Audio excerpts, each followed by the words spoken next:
السلام علیکم ورحمۃ اللہ وبرکاتہ۔ الحمد للہ حمدا موافیا لنعمه مکافیا لمزیدہ، والصلاة والسلام علی سیدنا محمد وآلہ وصحبہ وجنودہ، اما بعد، قال اللہ سبحانہ وتعالی: فاعوذ باللہ من الشیطان الرجیم، بسم اللہ الرحمن الرحیم۔ وَإِذِ ابْتَلَىٰ إِبْرَاهِيمَ رَبُّهُ بِكَلِمَاتٍ فَأَتَمَّهُنَّ، صدق اللہ العظیم۔ محترم بزرگ دوستوں اور عزیزین بھائیوں،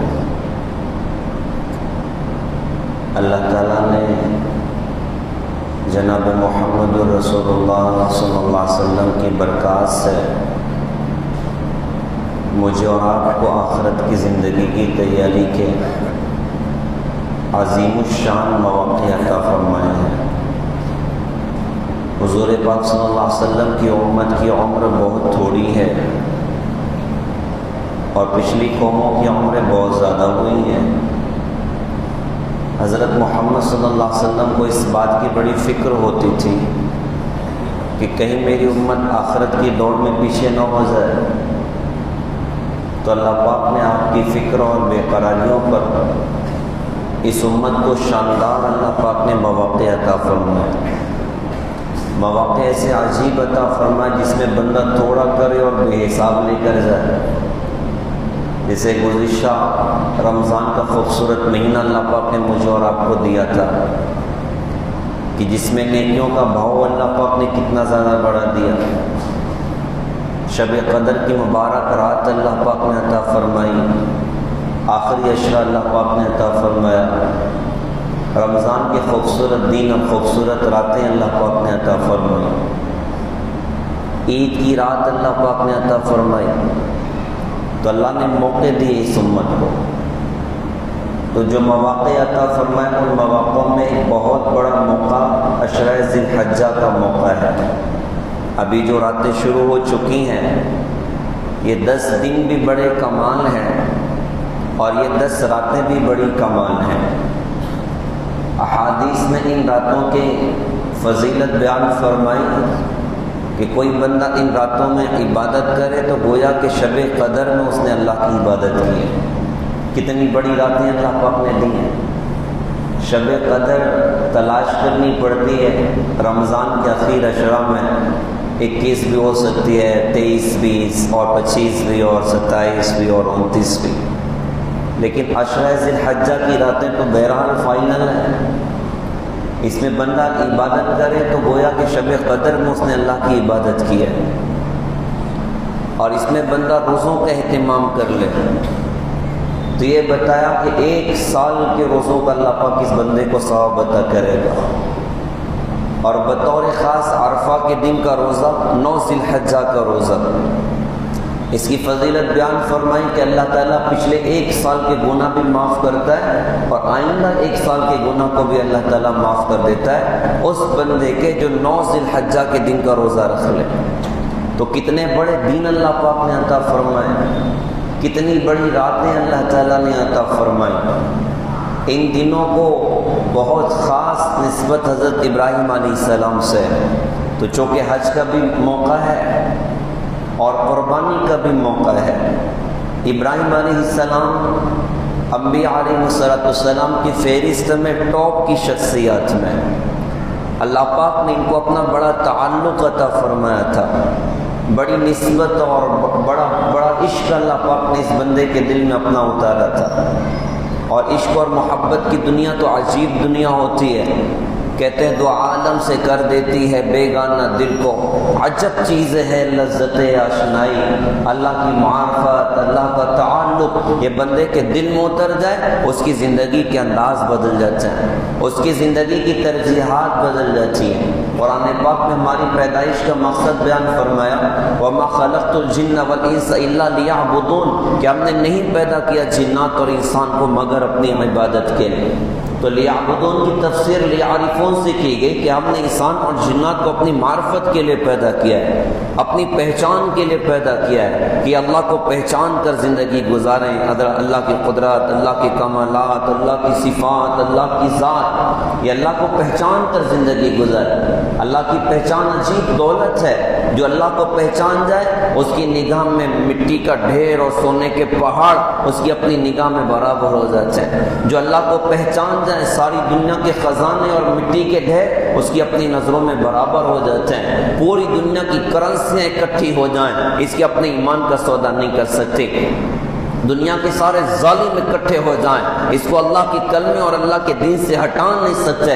یہ کیا بات ہے کہ اس نے اپنے اللہ کو پہچان لیا ہے؟ تو اللہ کی پہچان کتنی بڑی چیز ہے۔ اللہ کو پہچاننے والوں کی فہرست میں ابراہیم علیہ السلام کا ٹاپ کا نمبر آئے گا۔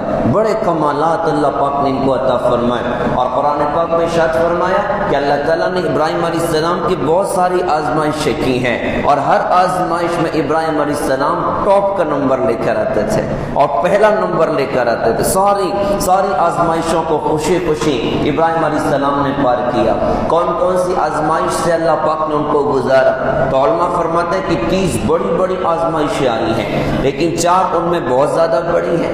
ایک بڑی آزمائش یہ ہے کہ اپنے ابا کو دعوت دی ہے، اپنے اماں کو دعوت دی ہے، اپنے خاندان کو دعوت دی ہے، اور سارا خاندان مخالف ہوا، اور حال یہ بنا کہ اپنے اماں ابا کو چھوڑنے کی نوبت آ گئی۔ تو اپنے ابا کو دعوت دی۔ ابراہیم علیہ السلام کے والد بت کی عبادت بھی کرتے تھے، اور بت بنا کر بت کی تجارت بھی کرتے تھے، اس کو بیچا بھی کرتے تھے، اور ابراہیم علیہ السلام ایک اللہ کے ان کو دعوت دے رہے ہیں۔ اور باپ کے بعد پھر معاملہ آیا کہ بھئی علاقے والوں کو دعوت دے دی، تو علاقے والوں کو دعوت دی، علاقے والے مخالف ہو گئے، وہ تو سارے پتھروں کی پوجا کرنے والے۔ ابراہیم علیہ السلام نے بہت سمجھایا کہ یہ سنتے نہیں، یہ دیکھتے نہیں، تو کیوں ان سے مانگتے ہو؟ تم اللہ سے کیوں نہیں جڑتے؟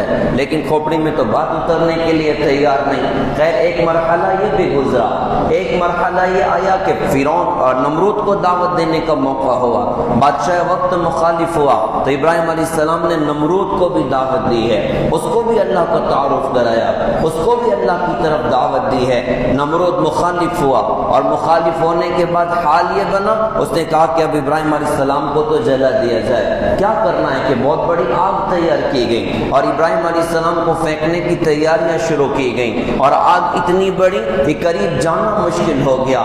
تو پھینکے تو کیسے پھینکا جائے؟ شیطان نے آ کر ترکیب بتائی کہ گوفن بنائی جائے، گلیل بنائی جائے، اور ابراہیم علیہ السلام کو اس میں باندھ کے آگ میں پھینک دیا جائے۔ عجیب موقع تھا، ابراہیم علیہ السلام کو گوفن میں باندھا گیا اور پھینکا گیا۔ عجیب منظر، آسمانی دنیا پر بھی آج ہلچل مچی تھی۔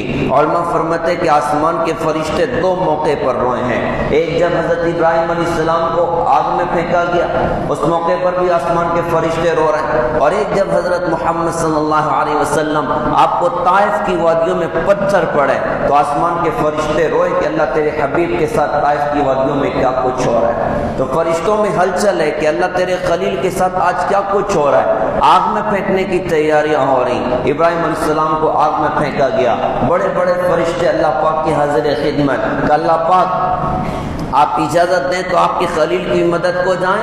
اللہ پاک نے فرمایا ٹھیک ہے، قبول کر لے تو مدد کر دینا۔ اب جبرائیل بھی آ گئے اور میکائیل بھی آ گئے، ہوا کا فرشتہ بھی، پانی کا فرشتہ بھی، وہ سارے حاضر خدمت ہیں، اور ابراہیم علیہ السلام سے یہ عرض کر رہے ہیں حضرت آپ کہیے تو ہم آپ کو اڑا کر لے کے چلے جاتے ہیں، پانی برسا دیتے ہیں اور آپ کے بچنے کا سامان کر دیتے ہیں۔ ابراہیم علیہ السلام نے سوال فرمایا کیا تمہیں اللہ نے بھیجا ہے؟ کہا جی اللہ نے نہیں بھیجا، اجازت لے کر آئے ہیں۔ ابراہیم علیہ السلام نے فرمایا کہ پھر مجھے تمہاری کوئی ضرورت نہیں ہے، میرا اللہ مجھے کافی ہے۔ اللہ پر نظر ہے، اللہ کی قدرت پر نظر ہے، کہ میرا اللہ مجھے کافی ہے۔ ابراہیم علیہ السلام سے جبرائیل علیہ السلام نے یوں کہا کہ حضرت کم سے کم دعا تو کر لیجئے کہ اللہ پاک مجھے بچائیے۔ ابراہیم علیہ السلام نے فرمایا مجھے کیا پتا میرے اللہ کی مرضی کیا ہے، ہو سکتا ہے میرے اللہ کی مرضی میرے جلنے کی ہو اور میں اللہ سے کہوں کہ اللہ مجھے بچا، یہ میرے اللہ کی مرضی کے خلاف ہوگا۔ اگر میرے اللہ کی مرضی مرضی میرے جلنے کی ہے میں جلنے تیار، اور اگر میرے اللہ کی مرضی مجھے بچانے کی ہے تو پھر وہ تمہارا محتاج نہیں ہے، وہ اپنی قدرت سے مجھے بچا کے دکھائے گا۔ آگ میں پھینکا گیا۔ اب اللہ پاک نے جب یوں دیکھا کہ میرا خلیل اپنے بچاؤ کے لیے کسی مخلوق اور سبب کو اختیار کرنے کے لیے تیار نہیں، تو اللہ پاک نے بھی ان کو بچانے کے لیے کسی سبب کو اختیار نہیں کیا، بلکہ براہ راست اللہ پاک نے آپ کو حکم فرمایا یا نارو کونی بردا و سلاما علی ابراہیم، کہ آگ میرے ابراہیم پر سلامتی کے ساتھ ٹھنڈی ہو جا۔ تو آگ بجھ نہیں گئی، آگ جل رہی ہے، لیکن اللہ نے اس کی تاثیر کو ختم کر دیا۔ یہ اللہ کی قدرت ہے، یہ اللہ کی طاقت ہے، وہ جو چاہے اپنے قدرت سے کر کے دکھائے۔ آگ بھڑک رہی ہے لیکن جلنے کی طاقت ختم ہو چکی ہے، جلانے کی صلاحیت ختم ہو چکی ہے۔ اللہ نے جلنے سے بچا دیا۔ آنکھ ہاتھ میں جو رسیاں بندھی تھی وہ تو جل گئی، ابراہیم علیہ السلام کا بال بھی نہ جلا، اللہ نے اپنی قدرت سے بچا کے دکھایا۔ پھر وہاں سے یہ ہوا کہ بھائی ان کو شہر سے باہر نکال دو، اب نکال دیا گیا، اور یہ ہوا کہ اپنی بیوی سارہ کے ساتھ سفر کر رہے ہیں تو ایک ظالم بادشاہ کی قریب سے گزر ہوا جو عورتوں کو اپنے پاس میں جمع کر لیتا اور ان کے ساتھ گناہ کی کام کرتا۔ ابراہیم علیہ السلام اپنی بیوی حضرت سارہ کے ساتھ ہیں، بادشاہ ظالم اس نے حضرت سارہ کو پکڑ لیا۔ انہوں نے رو دھو کر اللہ تعالیٰ سے دعا کی کہ اللہ مجھے اس ظالم کے شر سے بچائیے۔ جب وہ بادشاہ قریب ہوا تو اللہ پاک نے اس پر فالج کا اثر کر دیا اور اس دھڑام سے زمین پر گرا۔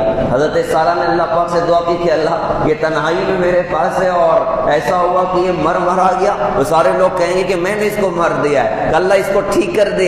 اللہ نے واپس ٹھیک کر دیا، دوبارہ غلط نیت ہوئی، پھر اللہ نے گرایا، سہبارہ یوں ہوا تو وہ سمجھ گیا کہ اس کے پاس جانا میرے لیے ممکن نہیں ہے۔ اپنے غلاموں سے کہا کہ کوئی تم جن تو نہیں اٹھا کے لے کر آ گئے، میں تو قریب ہی اس کے جا نہیں سکتا۔ خیر وہ بڑا متاثر ہوا، اور پھر یہ کہ ابراہیم علیہ السلام وہاں سے بھی نکلے اور حضرت حاجرہ ابراہیم علیہ السلام کو ادھر ہی ملی، اور پھر ان سے بھی نکاح کا معاملہ، اور اللہ پاک نے اولاد عطا فرمائی۔ اسماعیل علیہ السلام بڑھاپے کی حالت میں دعائیں کی اللہ پاک سے، اللہ نے بڑھاپے کی حالت میں اولاد عطا فرمائی۔ حضرت حاجرہ سے اولاد ہوئی، حضرت سارہ سے نہیں ہوئی۔ ان کے اندر غیرت آ گئی کہ ابھی تک میرے سے اولاد نہیں، اور یہ حاجرہ ابھی آئی اور ان سے اولاد ہو گئی۔ اب ایک بات اندر میں پیدا ہو گئی، اب اللہ پاک نے ایک امتحان اور لیا۔ ابراہیم علیہ السلام کے دل میں بیٹے کی محبت ہے اور بیوی کی محبت ہے۔ اللہ کا حکم ہو رہا ہے کہ اپنے بیوی بچے کو صحرا میں چھوڑ دو۔ ابراہیم علیہ السلام نے گردن جھکا دی اور اللہ کے حکم کو پورا کرنے کے لیے تیار ہو گئے، تاکہ گائیڈ حضرت جبرائیل علیہ السلام ہوں گے، یہ جہاں کہیں گے اپنے بیوی بچوں کو ادھر چھوڑ دینا۔ اب وہ لے کر چلے ہیں ملک شام کے خوبصورت علاقے سے، اور چلتے چلتے ابراہیم علیہ السلام کہیں کنواں نظر آتا، کہیں چشمہ نظر آتا پانی کا، حضرت جبرائیل سے سوال کرتے ادھر چھوڑنا ہے؟ کہ نہیں جی یہاں نہیں چھوڑنا ہے، اور آگے چلنا ہے، اور آگے چلنا ہے، اور آگے چلنا ہے۔ یوں چلتے چلتے کہاں پہنچایا؟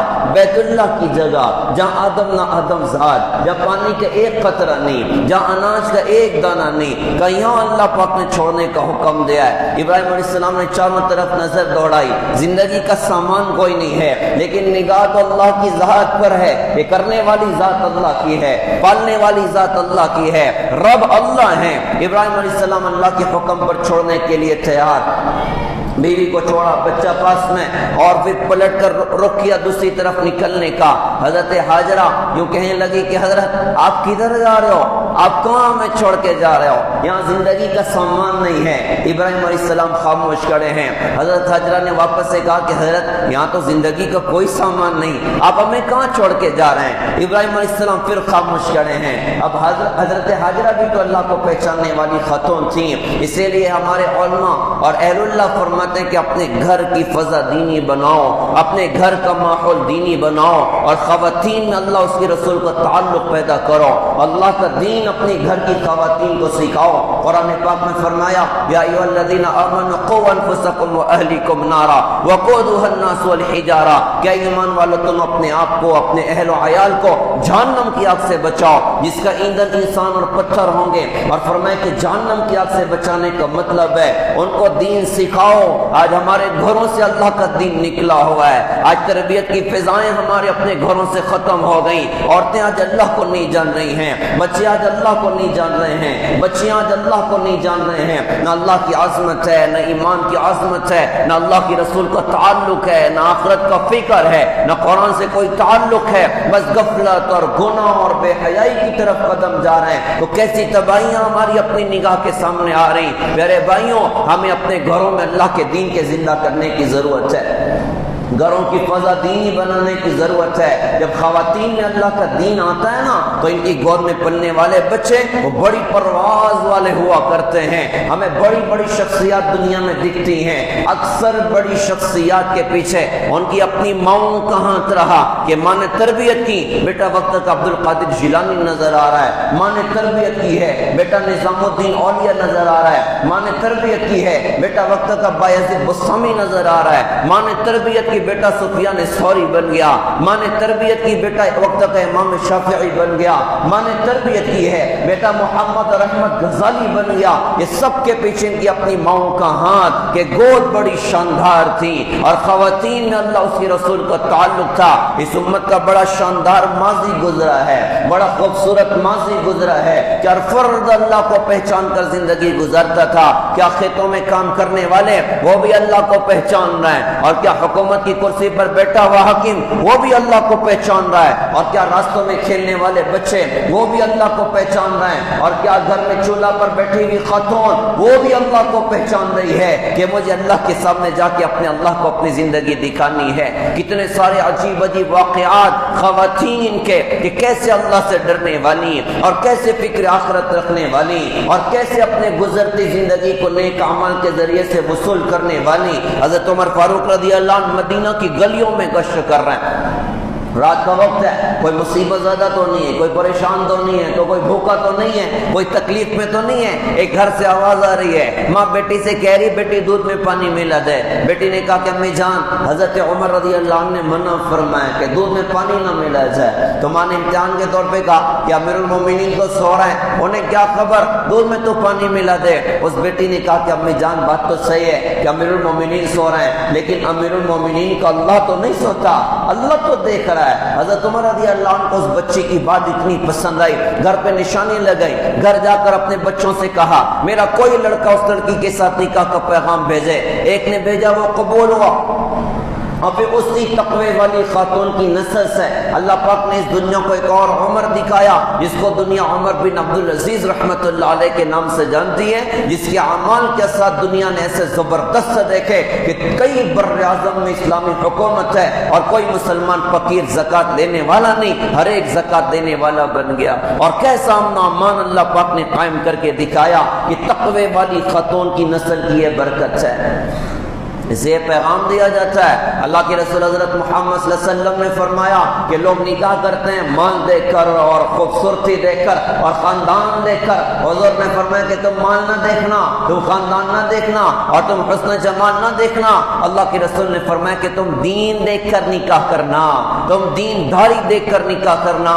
کہنے والے نے کہا تھا کہ حسن صورت چند روزہ، حسن سیرت مستقل، اس سے خوش ہوتی ہیں آنکھیں، اس سے خوش ہوتا ہے دل، کہ دین کو ترجیح دی جائے۔ تو خواتین کی کیسی زبردست زندگیاں، وہ کیسے اللہ سے ڈرنے والی اور وہ کیسا تقوی اختیار کرنے والی۔ روایت میں آتا ہے، واقعہ لکھا ہوا صحابہ یا تابعین کے زمانے کا، گھر میں فاقہ چل رہا ہے، کھانے کا انتظام کوئی نہیں ہے، شوہر گھر کے باہر نکلا کہ کچھ تو کاروبار کر کے لے کے آتا ہوں۔ وہ باہر گیا، جا کر دن بھر کچھ تلاش کیا، لیکن ایسا من لگا کہ کچھ بھی نہ ملا۔ شوہر خالی ہاتھ گھر لوٹا، بیوی نے شوہر کا چہرہ دیکھا تو سمجھ گئی کہ لگتا ہے حضرت کو کچھ ملا نہیں ہے۔ تو اس نے اپنے شوہر سے کہا کہ حضرت ایسا لگتا ہے کہ آج کوئی انتظام نہ ہوا۔ حضرت ٹینشن نہ لیں، فاقہ تو اللہ کی بڑی نعمت ہوتا ہے، ہم پانی پی کے رات گزار لیں گے، کوئی مسئلے کی بات نہیں ہے۔ اپنے شوہر کو تسلی دی ہے، جب دیندار بیوی ہوگی تو مشکلوں میں وہ معاون بنے گی، مشکلوں میں وہ ساتھی بنے گی،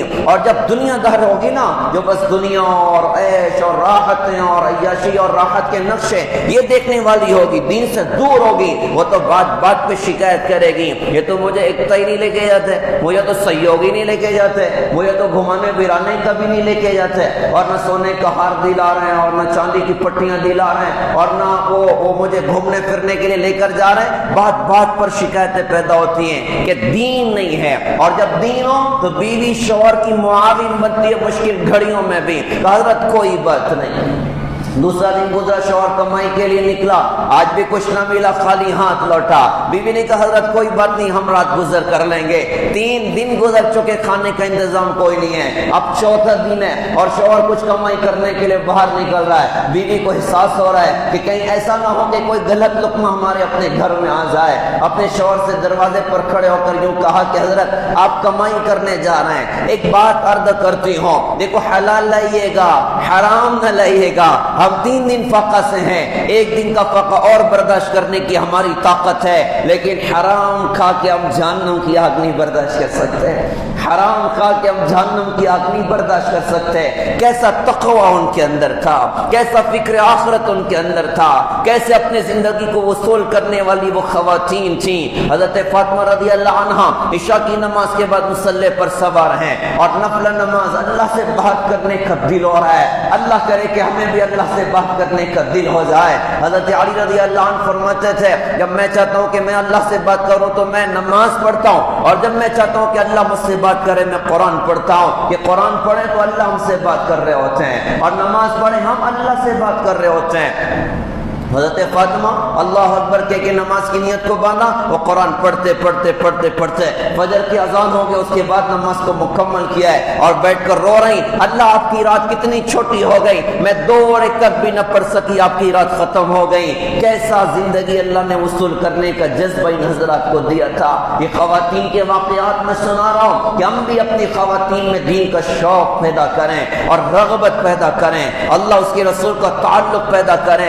ہم تھے بیت اللہ کے مقام پر اور تقریباً کئی ہزار سال پہلے کا واقعہ چل رہا تھا۔ حضرت حاجرہ اپنے شوہر سے کہہ رہی ہیں کوئی سامان زندگی نہیں، آپ کہاں چھوڑ کے جا رہے ہیں؟ ابراہیم علیہ السلام خاموش کھڑے ہیں۔ اب حضرت حاجرہ سمجھ گئی، یوں کہا کہ حضرت ایک بات بتائیے، کیا یہ اللہ کا حکم ہے کہ آپ ہمیں ادھر چھوڑ رہے ہیں؟ اب ابراہیم علیہ السلام نے فرمایا کہاں، یہ میرے اللہ کا حکم ہے۔ اب حضرت حاجرہ نے عرض کیا کہ حضرت پھر تو آپ خوشی سے جائیے، ہمارا اللہ ہمیں ضائع نہیں کرے گا، ہمارا رب ہمیں ضائع نہیں کرے گا۔ ان کو روانہ کر دیا، اور ادھر کیا ہو رہا ہے؟ ایک پیغام تیار ہو رہا ہے جو مالیگاؤں کو کے جوانوں کو سنانا تھا، ایک پیغام تیار ہو رہا ہے جو قیامت تک آنے والی امت کو سنانا تھا کہ اللہ سے سودا کرنے والوں کو کبھی گھاٹا نہیں ہوتا، اللہ کے دین پر چلنے والوں کو کبھی خزاں نہیں ہوتی، اللہ کی اطاعت کرنے والوں کو کبھی ذلت نہیں ہوتی، اللہ اس کے رسول کی ماننے والوں کو کبھی دنیا میں زوال نہیں ہوتا۔ یہ مر کر بھی عزت کا تاج ان کے سروں پہ سجتا ہے، اور بظاہر کرسیاں چھین لی جائیں اور بظاہر ان کی بوٹیاں الگ کر دی جائیں، پھر بھی کامیابی ان کا اپنا مقدر ہے، پھر بھی عزت ان کا اپنا مقدر ہے۔ پیاس نے بے قرار کر کے رکھا ہوا ہے اور سورج گرمی کی آگ برسا رہا ہے، ماں کی حالت کانٹا بن رہی ہے اور گود کا بچہ پیاس سے تڑپ رہا ہے۔ اسماعیل علیہ السلام، ماں بے قرار ہے کہ کروں تو کیا کروں۔ اچھا ابراہیم علیہ السلام کا کیا ہوا؟ وہ بیوی بچے کو چھوڑا اور چلتے چلتے مروہ پہاڑی کے پیچھے آ گئے۔ اب پہاڑی کے پیچھے جب آئے تو دونوں ہاتھ یوں تنہائی میں اللہ کے سامنے اٹھا دی۔ تنہائی کی عبادت کی بڑی قیمت ہوا کرتی ہے، تنہائی میں رونے دھونے کی بڑی قیمت ہوا کرتی ہے۔ آج ہم سے رونا ختم ہو گیا، آج ہم سے مانگنا ختم ہو گیا۔ راتیں تو اللہ نے دعا کے لیے عطا فرمائی، رونے دھونے کے لیے عطا فرمائی۔ سلمان فارسی رضی اللہ عنہ فرماتے تھے کہ روزانہ رات آتی ہے، لوگ 3 جماعتوں میں تقسیم ہو جاتے ہیں۔ ایک جماعت وہ جماعت ہوتی ہے کہ رات ان کے لیے نعمت بن گئی اور کمائی بن گئی اور دولت بن گئی، اور رات کی فرصت کو غنیمت جانتے ہیں، اور نمازوں میں اور تہجد میں اور رونے دھونے میں اور قرآن کی تلاوت میں اور اللہ اللہ کی صداؤں میں اور نبی پر درود میں اور استغفار میں اور مناجات میں اپنی راتوں کو گزار رہے ہیں۔ یہ رات ان کے لیے نعمت اور کمائی بن گئی۔ اور دوسری جماعت وہ جماعت ہے جو رات کی فرصت کو غنیمت جانتی ہے، عیاشیوں میں مبتلا ہو گئی، زنا بھی، فحاشیاں بھی، ناچگانا بھی اور موبائل کی ننگے فلمیں بھی۔ ان کی رات ان پر وبال بن گئی، ان کی رات ان پر عذاب بن گئی۔ یہ کون کے آنسو حشر کے میدان میں روئیں گے؟ اللہ ہم سب کی حفاظت فرمائے، اللہ ہم سب کی حفاظت فرمائے، اللہ ہم سب کی حفاظت فرمائے۔ آج ہم نے جوانی اپنے اللہ کو دینی تھی، آج ہم نے راتوں کی کچھ گھڑیاں اپنے اللہ کو دینی تھی۔ اللہ معاف کرے موبائل کو اشارہ دے دیا اور اللہ کے دینے کے لیے ہمارے پاس بچا ہی کچھ نہیں، نہ رات کا کچھ وقت بچا نہ دن کا وقت کچھ بچا، وہ سارا کا سارا موبائل کی گندگیوں میں برباد ہو گیا۔ کہ رات ان پر وبال اور عذاب بن جاتی ہے، اور تیسری جماعت وہ جماعت عشاء پڑھ کے سو گئے اور ڈائریکٹ فجر میں اٹھے، نہ ان کمنگ نہ آؤٹ گوئنگ ہے۔ ہر بندہ سوچے میرا رات میں کن لوگوں میں شمار ہوتا ہے، میری رات نعمت بنتی ہے یا میری رات عذاب اور وبال بنتی ہے۔ میں آخرت کا سرمایہ اکٹھا کر رہا ہوں یا آخرت کا وبال اکٹھا کر رہا ہوں؟ میں وہ راتیں گزار رہا ہوں جن پر میں آخرت میں خوش ہوں گا، یا میں وہ راتیں گزار رہا ہوں جن پر مجھے خون کے آنسو قیامت کے میدان میں رونے کی نوبتیں ہوں گی؟ اللہ بچائے ہم سب کو، ہم اپنی گزرتی زندگی کو وصول کرنے والے بنیں۔ ابراہیم علیہ السلام وہ مروہ پہاڑی کے پیچھے آ گئے اور ہاتھ اٹھا کے اللہ پاک سے دعا ہو رہی ہے، رب اجعل هذا البلد آمنا وجنبنی وبنی ان نعبد الاصنام۔ اللہ تو اس شہر کو امن والا شہر بنا دے اور مجھے اور میری اولاد کو بت پرستی سے بچا لے۔ میں قربان جاؤں ابراہیم علیہ السلام کی دعا پر۔ شہر کسی 10-15 مکان ہو تو اس علاقے کو شہر نہیں کہا کرتے، اس کو گاؤں کہتے ہیں، گاؤں دیہات کہتے ہیں۔ بھائی یہ 10-15 لوگ کی آبادی ہے، یا کچھ اور بھائی 20-25 لوگ ہیں اور 100-200 لوگ ہیں، اس کو بھی گاؤں کہا جاتا ہے۔ شہر تو بڑا ہوتا ہے جس میں ہزاروں اور لاکھوں لوگ آباد ہوتے ہیں، یہاں تو ایک بندہ موجود نہیں تھا اور ابراہیم علیہ السلام دعا کر رہے ہیں اللہ تو اس شہر کو امن والا شہر بنا دے۔ نبی کی نگاہ دیکھتی ہے، اللہ کا حکم بربادی کے لیے نہیں ہوتا، اللہ کا حکم آبادی کے لیے ہوتا ہے۔ آج اللہ میری اولاد کو یہاں جو چھوڑنے کا حکم دے رہا ہے، ایک وقت آئے گا اللہ اس شہر کو آباد کر کے دکھائے گا۔ اور کہا کہ مجھے اور میری اولاد کو بت پرستی سے بچائیے۔ ربنا انی اسکنت من ذریتی بواد غیر ذی زرع عند بیتک المحرم ربنا لیقیموا الصلاة فاجعل افئدة من الناس تهوی الیہم وارزقهم من الثمرات لعلهم یشکرون۔ اے اللہ میری اولاد کو میں آپ کے گھر کے پاس میں چھوڑ رہا ہوں جو غیر ذی زرع وادی ہے، جہاں زندگی کا سامان کوئی نہیں۔ کیوں چھوڑ رہا ہوں؟ یہ نماز قائم کرنے والے بنے، آپ لوگوں کے دلوں کو ان کی طرف مائل فرمائیں، آپ انہیں پھلوں کی روزی عطا فرمائیں۔ زمین میں اناج کا ایک دانہ اگتا نہیں ہے اور دعا فروٹس کی جا رہی ہے۔ فروٹس کے لیے زمین تو 1 نمبر کوالٹی کی زرخیز چاہیے، اور دعا فروٹس کی ہے، دعا کر کے آگے چلے گئے، اللہ نے قبولیت کا اظہار کیا اور اس وادی میں یہ کچھ ہوا۔ حضرت حاجرہ بے قرار ہیں، پانی کے لیے تلاش کر رہی ہیں، صفا پر گئیں کچھ نہ دیکھا، مروہ پر گئیں کچھ نہ دیکھا، صفا مروہ کے ساتھ چکر لگائے۔ اس کی دوڑ اللہ کو اتنی پسند آئی، قیامت تک آنے والی حاجیوں کو دوڑا دیا اور عمرہ کرنے والوں کو دوڑا دیا۔ دوڑنا عبادت نہیں ہوتا، اللہ کی بندی اللہ کی محبت میں دوڑی تھی، اس کی دوڑ کو اللہ پاک نے قیامت تک کے لیے زندہ کر دیا اور قیامت تک آنے والوں کو اللہ پاک نے دوڑا دیا۔ اور پھر زمین پر اپنے آپ کو ڈالا، بچہ ادھر مر جائے میں ادھر مر جاؤں۔ کچھ آواز سی محسوس ہوئی تو فوراً اٹھی ہیں، ایسا لگا کہ بچے کے پاس کوئی ہے، جا کر دیکھا کہ بچہ ایڑیاں رگڑ رہا ہے تو اس کی ایڑی کے پاس سے پانی ابل رہا ہے۔ اس کو دیکھا تو زمزم کہہ کے اس کے چاروں طرف چھوٹی چھوٹی دیواریں بنائی اور زمزم کہہ کے اس کو روکا، ٹھہر جا ٹھہر جا۔ اللہ کے رسول نے فرمایا اللہ اس خاتون کے حال پر رحم کرے، اگر زمزم کہہ کے نہ روکتی ہے پانی پوری دنیا میں جاتا۔ کیسا پانی اللہ پاک نے عطا فرمایا۔ علماء فرماتے ہیں بچہ جب روتا ہے تو ہاتھ بھی تو ہلا رہا ہوتا ہے اور سر بھی پٹک رہا ہوتا ہے اور ایڑیاں بھی رگڑ رہا ہوتا ہے۔ زمزم کا پانی تو سب سے اونچا پانی تھا، سر کے پاس سے نکالنا چاہیے تھا، ہاتھ کے پاس سے نکالنا چاہیے تھا، وہ پیر کے پاس سے اللہ نے کیوں نکالا؟ علماء نے فرمایا جو بندے اور بندیاں اللہ کے نام پہ قربانی دیتے ہیں اللہ ان کو دنیا سر چڑھی نہیں دیتا، پیر پڑی دیتا ہے اور برکت کے ساتھ دیتا ہے۔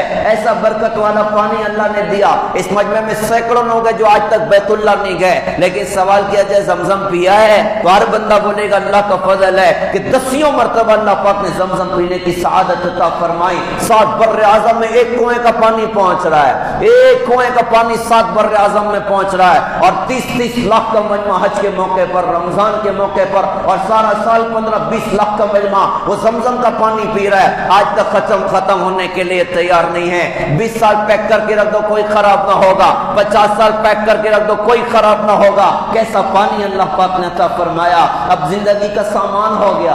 ابراہیم علیہ السلام ملک شام، بچے کی یاد آ رہی ہے، بیوی کی یاد آ رہی ہے۔ کبھی کبھی اجازت ہے کہ جاؤ جا کے دیکھاؤ، وہ کئی مرتبہ آئے گئے بچہ اچھل کود مچائے ہوئے ہے۔ اب ایک مرتبہ یوں ہوا اللہ کی طرف سے حکم ہو جاؤ جا کر دیکھاؤ۔ 8 ذی الحجہ کی غالباً کچھ تاریخ تھی، آ کر دیکھا تو 7 یا 8 کو کچھ ہے، آ کر دیکھا اللہ پاک کی طرف سے اجازت ملی کچھ دن قیام بھی کر لو، اب قیام کر لیا۔ اب 8 ذی الحجہ کی رات کو خواب دیکھا کہ تم اپنی محبوب چیز کو اللہ کے نام پہ قربان کر رہے ہو، اونٹوں کی قربانیاں کر دی۔ دوسری رات 9 ذی الحجہ پھر خواب دیکھا تم اپنی محبوب چیز کو اللہ کے نام پہ قربان کر رہے ہو، پھر واپس سے کچھ اونٹ قربان کر دیے، اور تیسرے دن پھر خواب دیکھا تو اب سمجھ گئے کہ اللہ کو میرے بیٹے اسماعیل کی قربانی مقصود ہے۔ بیوی سے کہا بچے کو تیار کرو، لے کے جانا ہے۔ انہوں نے خوشی خوشی تیار کیا۔ 6 سال کا بچہ اپنے باپ کی انگلی پکڑ کے چلنا شروع کیا، اور چلتے چلتے پہنچے مینا کی وادی۔ وہاں پہنچنے کے بعد ابراہیم علیہ السلام نے اپنے بیٹے سے فرمایا یا بنی انی ارا فی المنام انی اذبحک فانظر ماذا ترى، بیٹا میں نے خواب دیکھا ہے، میں تجھے اللہ کے نام پہ قربان کر رہا ہوں، بتا تیری کیا رائے ہے۔ یہاں پر 6 سال کے بچے کا جواب بھی ہو سکتا تھا ابا ایک تو آپ جلدی آتے نہیں ہو، اور آتے بھی ہو تو بس دیکھ کے چلے جاتے ہو، ابھی کچھ دن 2-4 دن قیام کیا کر لیا تو ایک دم میری گردن پہ چھری چلانے کی بات کرتے ہو۔ یا یوں کہہ سکتا تھا ابا اس میں میرا کیا قصور ہے، خواب تم دیکھ رہے ہو ذبح مجھ کو کرو گے، بچہ بھی تو اللہ کو پہچاننے والا۔ اس بچے نے فوراً یوں کہا یا ابتی فعل ما تؤمر ستجدنی انشاءاللہ من الصابرین، ابا جی جس چیز کا آپ کو حکم ہے آپ اس کو جلدی کر گزریں، آپ مجھے صبر کرنے والوں میں سے پائیں گے۔ ابراہیم علیہ السلام چونک گئے کہ لگتا ہے بچہ کچھ اور سمجھ گیا، کہا کہ بیٹا تجھے ذبح کرنے کی بات کرتا ہوں، ابا جان مجھے پتہ آپ مجھے ذبح کرو گے، کیا ہوگا مر جاؤں گا، لیکن آپ سے بہتر اللہ ہے، مجھے اللہ مل جائیں گے، اور دنیا سے بہتر جنت ہے، مجھے جنت مل جائے گی، اب آپ مجھے جلدی ذبح کر دیں، میرے ہاتھ باندھیں پاؤں باندھیں الٹا لٹا کے ذبح کریں، ذبح کے بعد ادھر ہی دفن کر دیں، میری امی کے پاس نہ لے کے جاؤں، اسے بڑا درد ہوگا، میرا جبہ اتار کے دیتا ہوں میری امی کو دے دینا، اور اس سے کہنا کہ دیکھ رونے دھونے کی بات نہیں ہے، تیرا اسماعیل تو تیرے رب کے نام پہ قربان ہوا ہے۔ ایک 6 سال کا بچہ اپنے بوڑھے باپ سے یہ تقریر کر رہا ہے۔ ابراہیم علیہ السلام نے ہاتھ پیر باندھے، الٹا لٹایا، اور پھر بالکل سیدھا کنڈا ان کی پیٹھ پر ہے، اور الٹے ہاتھ سے سر کے بالوں کو پکڑا اور اوپر اٹھایا، اور سیدھے ہاتھ کی چھری گردن کے نیچے لگائی، اور اس حیت میں آسمان پر تیز نگاہ ڈالی، گویا کہ اب اللہ سے کچھ کہنے والے، اور آسمان پر نگاہ ڈالنے کے بعد یوں عرض کیا میرے پیارے اللہ کہ آپ مجھ سے ناراض ہو گئے تھے کہ اسماعیل کی محبت نے دل میں جگہ پکڑ لی تھی، انکار نہیں کرتا، اقرار کرتا ہوں اپنے بچے سے پیار ہے، لیکن اللہ آپ یاد رکھیے میں آپ سے زیادہ اپنے اسماعیل سے پیار نہیں کرتا، آپ راضی ہو جائیے، آج میں اپنے اسماعیل کو آپ کے نام پہ قربان کر رہا ہوں۔ طاقت کے ساتھ چھری کو چلا دیا، اللہ تو اللہ ہے۔ اس دن آسمان کے فرشتے روئے اللہ تیری دھرتی پر کیا کچھ ہو رہا ہے، ایک باپ بیٹے کی گردن پہ چھری چلانے جا رہا ہے، اور ایک نبی کی گردن پہ چھری چلانے جا رہا ہے، اور سامنے اللہ ہے کہ تو نہ روٹھے مجھ سے حرب، تیرا روٹنا ہے غضب، یوں میں راضی ہوں تجھ سے مجھے چاہے زمانہ چھوڑ دے، اللہ تجھے پانے کے لیے ہر سودا منظور ہے، ہر شے قربان کر سکتا ہوں۔ طاقت کے ساتھ چھری کو چلایا، فرشتوں نے بھی آج تک یہی دیکھا تھا چھری تو گلا کاٹتی ہے، وہ بھی رو رہے ہیں، لیکن اللہ نے اپنے قدرت سے اسماعیل علیہ السلام کو بچایا، اور فدیے میں جنت کا جانور ذبح ہوا، لیکن ابراہیم علیہ السلام کو ٹائٹل دیا قد صدقت الرؤیا، اے ابراہیم آپ نے اپنے خواب کو سچا کر دکھایا، اور ان کی اس قربانی کو قیامت تک کے لیے اللہ پاک نے جاری کر دیا۔ اس لیے علماء فرماتے کہ بندہ قربانی اپنے ہاتھ سے کرے، کتنا بڑا اجر اللہ اس کو دے گا، جو قربانی کرے گا کتنا بڑا اجر اللہ پاک اس کو دے گا۔ فرمائے کہ جانور کے ہر بال کے بدلے میں اللہ پاک نیکیاں عطا فرمائیں گے، اور خون کا قطرہ گرے گا اللہ تمہاری مغفرت کا سامان کرے گا، اور جتنا قطرہ گرے گا اللہ تمہارے درجات کو بلند کرے گا۔ اور ارشاد فرمایا کہ اللہ کی بارگاہ میں نہ تمہاری قربانیوں کا خون پہنچتا ہے نہ گوشت پہنچتا ہے، اللہ کے یہاں پر تو تمہارا تقوی پہنچتا ہے اور تمہارے دلی عزائم پہنچتے ہیں۔ تو علماء نے فرمایا بندہ اپنے ہاتھ سے قربانی کرے تو قربان کرتے ہوئے دل کا جذبہ ہو، اللہ تجھے پانے کے لیے ہر شے قربان کر سکتا ہوں، ہر شے قربان کر سکتا ہوں، لیکن تجھے نہیں چھوڑ سکتا۔ یہ قربانی کے ذریعے سے پیغام ہے اس امت کے نام، اللہ پہ مرنا سیکھو، اللہ کے لیے جینا سیکھو، اللہ سے یاری لگانا سیکھو، اللہ کو خوش کرنا سیکھو۔ تم نے رب کو پا لیا سب کو پا لیا، تم نے رب کو کھو دیا تم نے سب کو کھو دیا۔ اب سوال یہ بنتا ہے بھائی قربانی تو ہم بھی کر رہے ہیں، لیکن کیا قربانی کا مقصود ہمارے اندر پیدا ہو رہا ہے؟ ورنہ میں یہ سوال میں اپنی ذات سے کروں اور آپ حضرات اور ساری امت سے بھی کروں، یہ کون سی قربانی ہے؟ ایک طرف تو جانور کی گردن پہ چھری بھی چل رہی ہے، اور دوسری طرف طرف چہرے پر استورا بھی چل رہا ہے، ایک طرف جانور کی گردن پہ چھری بھی چل رہی ہے، اور دوسری طرف گھر میں گوشت تقسیم کرنے کے موقع پر اور گوشت کاٹنے کے موقع پر وہ ڈی جے بجائے جا رہے ہیں اور گانے بجائے جا رہے ہیں۔ ایک طرف تو جانور کی گردن پہ چھری بھی چل رہی ہے، اور دوسری طرف گھروں میں ماں باپ پر گالیاں بھی ہے، اور بیوی پر ظلم بھی ہے، اور بہنوں کے حقوق کی بربادیاں بھی ہیں۔ ایک طرف تو جانور کی گردن پہ چھری بھی چل رہی ہے، اور دوسری طرف گوشت تقسیم کرنے میں نمازیں چھوڑی جا رہی ہیں، اور کھانے پینے میں نمازیں چھوڑی جا رہی ہیں، اللہ کے احکامات کو ذبح کیا جا رہا ہے۔ یہ بقرعید پیغام ہے، اللہ کے لیے جینا سیکھو اور اللہ کے لیے مرنا سیکھو۔ لہذا پیارے بھائیوں، اللہ نے دیا، انشاءاللہ ہم قربانی بھی کریں گے۔ یہ 10 راتیں اللہ پاک نے دی اور 10 دن اللہ نے دیے ہیں، انشاءاللہ اللہ نے موقع دیا، ہم روزوں کا اہتمام کریں گے، اور ہم رات میں انشاءاللہ جاگ کر کچھ اللہ اللہ کریں گے۔ اللہ بڑا اجر شب قدر کی عبادت کا اللہ پاک عطا کرے گا، اور نیت کریں انشاءاللہ کہ اس بقرعید کو اپنی زندگی کی انقلابی بقرعید بنائیں گے، کہ اب جینا اللہ اس کے رسول کے دین پر ہے، اب مرنا انشاءاللہ اللہ اس کے رسول کے دین پر ہے۔ اللہ پاک سے دعا ہے، اللہ پاک ہم سب کو سمجھ عطا فرمائیں، عمل کی اللہ تعالی ہم سب کو توفیق عطا فرمائیں۔ وآخر دعوانا الحمدللہ رب العالمین۔